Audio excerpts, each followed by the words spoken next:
안녕하세요. 버머라 목독바입니다. 구독과 좋아요, 알림 설정, 회원가입. 비스 국제결제은행이 2020년 이후 최장기간이라는 기록을 경신한 나라를 지목을 했는데 바로 한국이었습니다. 우리나라는 지금 국제결제은행 자료에 의하면 신용갭이 10%를 초과하고 있죠. 이건 경보 단계고 2% 미만이어야만 보통 단계로 분류가 되는데 상당히 높은 수위를 유지하고 있습니다. 이런 추이는 14분기 연속적인 궤적을 가지는데 상당히 지속적인 폼을 유지하고 있다는 얘기죠. 여기도 딱 집어내서 바로 GDP 대비 민간 신용 비율에 대한 포인트를 두고 있습니다. 101.5% 정도. 그리고 기업 부채 비율은 더하다. 124% 정도. 그러니 가계, 기업, 공이 모두 위험하다는 얘기죠. 그래서 가계, 기업, 정부 부채를 합산한 똘똘마리 총 부채 규모는 거의 6천조에 이르는 5,988조 정도 된다는 사실. 이렇게 비스에서조차 한국의 가계, 기업 빚이 상당히 위험하다는 사실을 고지하고 있는데 44개국 중에 유일하게 경보 단계에서 옐로우 카드를 받을 수 있는 수준이라는 얘기입니다. 결국 한국 부채 수준은 아주 공정한 데이터 기관에서도 상당히 위험한 수준이라는 것을 일가를 했는데 이게 문제는 14분기 연속이라는 연타석 홈런을 치고 있다는 점이 문제죠. 그동안 부채 문제가 하루 이틀 된 사안도 아닌데 아직까지 3년 넘게 손을 놓고 있다는 게 더 큰 위험을 불러올 수 있는, 그냥 어버버버 하다가 부채 무게에 깔려 죽게 생겼어요. 일단 국가 경쟁력이라는 건 얼마나 디레버리징, 빚을 빠른 시일 내에 치우고 새로운 레버리징, 투자 수요를 유치해서 그 자본으로 제대로 된 경쟁력이라는 휠을 돌리느냐가 문제인데 빚을 치우는 일이 전혀 시동이 걸리지 않으니까 점점 외국 금융기관에서는 매일 눈초리로 째려보고 있는 상황이죠. 이 기록은 이웃하고 있는 일본과 비슷한 수준이라고 잠시 위안을 삼을 수는 있겠지만 일본은 지금 마이너스 금리로 간 지가 언제입니까? 정말 오랫동안 세계 모든 나라가 미국 기준금리에 따라서 눈썹이 휘날리도록 금리 쫓아가느라 고금리를 유지했죠. 물가, 부채 잡기 위해서 고군분투. 한국도 마찬가지 아닙니까? 지금까지 고금리 상황은 전혀 요지부동 그대로 관철이 되어 있고 역시 물가 때려잡고 부채 청산하기 위해서 뛰어다니지만 영양가가 없다라는 거예요. 근데 일본은 부채도 그냥 니들 마음대로 하셔. 게다가 물가 역시도 일단 흘러가는 대로 보겠다는 의미에서 금리를 마이너스로 돌려 세운 지가 언젠데 이렇게 부채 문제가 한국과 일본이 동등한 입장이라는 거 아찔하다. 일단 빚을 갚기는커녕 부채 증가 속도라도 조금은 늦춰야 하는데 이게 그냥 거의 엑셀의 기본적인 발이 떨어지지 않으니까 금융위기가 충분히 터질 수 있는 상황까지 예상할 수 있는 범위로까지 번질 수 있다는 게 문제죠. IMF도 오늘 다시 한번 재차 한국 가계부채에 대해서 위험 경고 시그널을 보냈습니다. 비스 결제은행뿐만 아니라 국제통화기금에서도 친절하게 리액션을 보여주고 있는데 이건 한국과의 각별한 인연이 있어서 그렇죠. 1997년 외환위기가 쓰나미처럼 몰려오면서 한국의 모든 금융 전반을 IMF가 장악을 했습니다. 거의 무혈입성.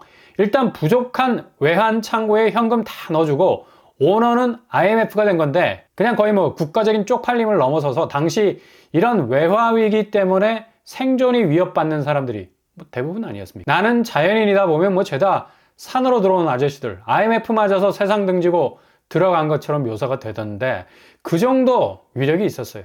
대한민국 모든 사람들이 구제금융의 그늘 아래서 신음하던 때 당시는 그래도 개인은 빚이 별로 없었죠. 그래서 금 모으기가 가능한 거고 개인이 사재를 털어서 기업이 무너지는 걸 좌시하지 않겠다는 애국심을 보여줬는데 지금은 이게 역전이 되어버린 거죠. 개인이 천문학적인 부채를 떠안고 있는 상황이고 기업도 거의 비슷한 수준. 초반에 언급해드린 대로 비스 결제은행이 한국에 대한 부채 문제에 대해서 경고를 날린 것 같이 지금 IMF가 터지게 되면 물론 외환보유고는 문제가 없습니다. 그러나 워낙 부채 문제가 날이 서늘하게 경제 전반을 위협하고 있는 상황 아닙니까? 이런 상황에서 국제통화기금은 재차 한국 가계부채 리스크라는 지표를 들고 나왔는데 아시아 태평양 국장은 미국 정책금리 변동성의 과정에서 한국이 가계부채를 정말 심각하게 컨트롤할 필요가 있다는 사실을 전했습니다. 만일 미국이 피봇을 통해서 정책 금리를 인하 쪽으로 하반기 돌리게 된다면 한국은 다시 엄청난 부채의 화약고가 터질 수 있는 또 다른 국면에 처하게 될 거라는 진단도 내놨죠. 그리고 빼놓지 않고 부동산 PF 문제도 언급했어요. 비은행 금융사가 연쇄적으로 넘어갈 수 있는 금융권 전반의 위기도 지적을 했는데 이거 뭐 내부 사정을 우리보다 훨씬 훤하게 알고 있는 것 같이 보여요. 이렇게 외부적으로도 한국이 직면한 부동산 시장의 위기감은 우리뿐만 아니라 IMF에서도 인지를 하고 있다는 사실입니다. 물론 뭐 한국 금융 시스템은 건전하다는 말도 덧붙였습니다. 그러나 이런 변수가 한 방에 모든 금융 구조에 위협을 가할 만큼 가공할 만한 파괴력이 있다는 사실도 언급을 했던 거죠. 이게 지금 시중은행에서 풍선 효과로 나타나고 있는데 지금 금융당국에서 가계대출, 이런 부채 위협으로부터 우회하기 위해서 대출 창구 막으려는 시도 적극적으로 하고 있지 않습니까? 대표적인 게 스트레스 DSR. 전세 대출은 백지화된 것처럼 얘기했지만 그렇지 않다는 얘기죠. 순차적으로 다시 전세 대출도 쪼일 가능성이 높습니다. 그렇기 때문에 일단 개인 주담대는 상당 부분 고전을 면치 못할 것이다.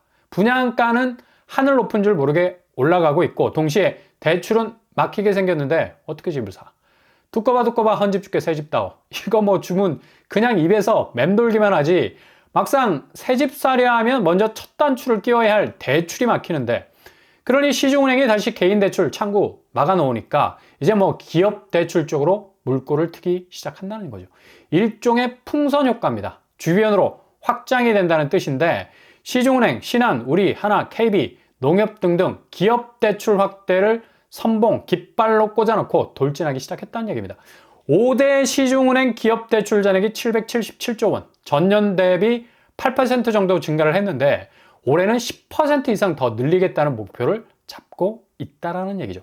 이렇게 되다 보니까 비스결제은행에서 견고한 바운더리가 가계뿐만 아니라 기업 부채도 심각하다는 걸 고지를 했고 IMF 역시도 당시 개인의 부채보단 기업 부채가 지금 뭐 어마무시해서 IMF 역시도 당시 개인의 부채보단 기업 부채가 어마무시해서 이게 외화가 돌지 않으니까 수많은 업체들이 무너졌던 건데 다시 은행이 자기들 수익률 계산기 두드려서 개인은 접더라도 기업적으로 선회하는 것도 어마무시한 대출 증가세를 다시 확대시킬 수 있는 방아쇠가 될 수 있다는 얘기죠.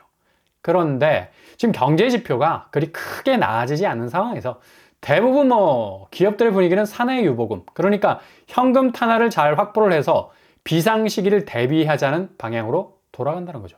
이미 뭐 또 기업 대출도 많은 파이가 확대가 됐었고요.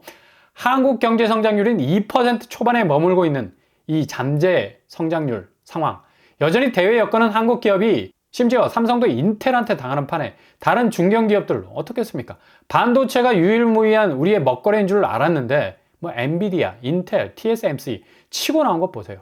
그러니 뭐 삼성이 애플 찾아가서 디스플레이 쪽으로라도 손익분기점 만들기 위해 올레드, 기판, 전략 뭐 따오려고 노력을 하지 않습니까? 이렇게 지금 기업 여건이 상당 부분 위축돼 있고 일단 국가적인 가치, 밸류업을 위해서 부단히 노력하지만 한계에 부딪힐 수밖에 없는 게 성장률 자체가 구조적으로 갇혀 있다. 초반에 왜 BIS, 국제결제은행이 한국 부채를 언급했겠습니까? 이거 뭐 국가적인 경쟁력이라는 게 자기 돈 위에 서 있어야지. 남이 돈 위에 서 있다가는 뭐 그냥 한순간에 무너질 수 있는 모래성이 될 수밖에 없죠. 중국 보세요. 여기는 뭐 인구가 어마무시해도 한국과 아주 유사한 자산 구조 가지고 있습니다. 부동산 시장에 몰빵을 한 아주 기형적인 그리고 의존적인 경제 구조를 가진 탓에 일단 뭐 부동산 침체가 중국을 한번 흔들어 놨고 이게 지금 우리가 겪고 있는 빚 문제가 부동산 심장부에서 터져 나온 건데 당연히 개인 소비가 줄어들 수밖에. 빚 때문에 지갑에서 돈 나오기 힘들고 게다가 집값마저 떡락을 하고 있는 상황인데 아무리 천문학적인 자금을 투입을 해도 살아날 기미를 보이지 않아. 헝다, 비구이위안. 천문학적인 부동산 손실액으로 청산명령까지 받아놨는데 여기 무너지면 답이 없다는 걸 안 중국 정부는 계속해서 산소호흡기 달아주고 있는 상황이죠. 이거 꼭 뭐 어디서 본 것 같지 않습니까? 그러니 당연히 뭐 자체 경제 지구력은 떨어지고 이렇게 되니까 수출에 매진할 수밖에 없는 건데 어차피 뭐 중국은 지금 디플레로 들어와 있는 상태라서 이런 몸부림도 그닥 도움이 되지 않을 듯 합니다. 그러니 한국 기업들이 앞으로 닥쳐올 중국 경제 침체의 영향 고려하고 있다는 얘기죠. 당연히 시중은행 대출 제한에 대해선 손절할 수밖에 없습니다. 우리나라 기업 부채 규모도 뭐 어마무시하지 않습니까? 뭔가 빚을 쳐낼 수 있는 생산성의 재고가 있어야 되는데 이런 전환점이 지금으로선 되게 어렵다는 거. 그러니 부동산 건설업 자체의 업황은 악화일로를 걷게 되는 거 당연하죠. 지금 뭐 2년 새 대기업 계열 건설사의 채무 보증 규모가 23조 원 이상 증가, 폭증을 하고 있어요. 일단 보증을 섰다는 건 불길한 거죠. 지금 부동산 경기 침체가 역대급, 중국과 비슷한 구도로 가고 있는데 부동산 경기 자체가 지금 제대로 이렇게 돌질 않는데 이렇게 되다 보면 사업이 지연될 경우 보증 제공자는 온팡 뒤집어 쓰게 되죠. 가뜩이나 지금 PF 문제가 분양이 안 돼서도 문제지만 땅은 확보했는데 사업이 되질 않으니 그냥 뭐 덮어놓고 있는 건데 이렇게 시간만 흐르게 된다면 정말 아찔한 리스크는 터질 수밖에 없다. 중흥건설이 채무 보증 증가율이 441%로 가장 높은 편입니다. 결국 PF는 그냥 터지는 수순이다. 이걸 그냥 스트리밍 순으로 진행 속도나 진행 방향을 그냥 잡고 있는 거지 그냥 자연스럽게 끝을 알 수 있는 부분이라는 얘기죠. 그러니 오늘 비스와 IMF 경고가 새록새록 봄날에 새싹 돋아나듯이 너무도 파랗게 살아오는 것 아니겠습니까? 더군다나 이런 부동산의 초읽기에 들어간 위기감을 그대로 반영한 지표 나왔죠. 오늘 서울 매물량 역대 최고치 기록했습니다. 바로 매물 증가량이 8만 건 찍었네요. 8만 149건. 8만 건은 심리적인 마지노선이라 했습니다. 드디어 올 게 왔죠. 여기저기 서울 거래량 늘었느니 뭐 신고가 어디서 터졌느니 사방팔방 들리는 소리는 많은데 실제 매물 던져서 빨리 빠져나가고 싶은 사람들은 줄을 섰다는 겁니다. 그렇게 신고가 치면 왜 매물 내놓냐? 빨리 들여놔야지. 근데 지금까지 버틴 게 영양가가 없었던 거지. 도대체 이젠 부동산 호재라는 게 가시적으로 나올 수 없으니까 직접적으로 구축 매매 시장에 불어줄 수 있는 훈풍은 없다. 그리고 수요가 없으니까 기본적으로 정말 사줄 사람 없습니다. 진짜로 현장 와보면 손님 없다는 거 알 겁니다. 그걸 절감한 거죠. 어떻게 4월까지 버티면 뭔가 신박한 해법이 나올 듯 했지만 오히려 금융당국에선 대출 조이고 부채 정리하려고 압박을 가하기 시작하는데 지금 국제기관에서도 들이대고 있는 상황인데 이런 뭐 드라이브 모드 당연한 거죠. 그러니 매물이 앞으로 더 정신없이 쏟아질 것 같습니다. 그리고 집값은 다음 달을 기점으로 다시 한번 출렁거릴 가능성 굉장히 높을 겁니다. 가만히 지켜보세요. 물 들어올 타이밍 분명 보일 겁니다.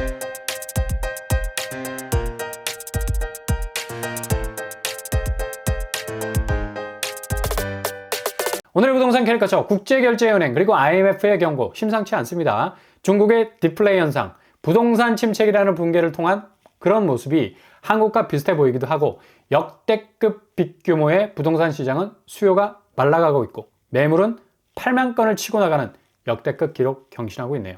앞으로 상반기를 지나는 부동산 시장은 드라마가 펼쳐지게 될 듯 보입니다. 오늘도 응원합니다. 여러분의 길이 꽃길만 되실 수 있기를 바랍니다. 이상 옥범브라운 복덕방 마치겠습니다. 구독과 좋아요 부탁드립니다. 감사합니다.